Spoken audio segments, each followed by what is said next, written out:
Hey friends, if you wish to disable the weather widget in Windows 11, then please watch this video. So by weather widget, some may mean specifically this site for weather or the widget app itself, because the widget app usually shows weather. So here's what you have to do. Click on this widget here.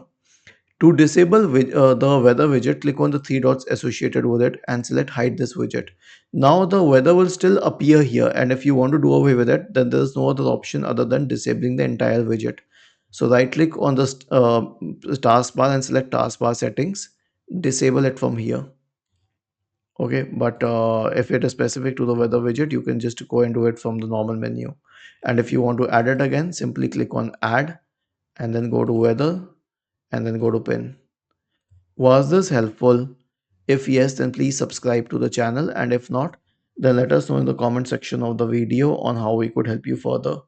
Thank you for watching this video and have a nice day.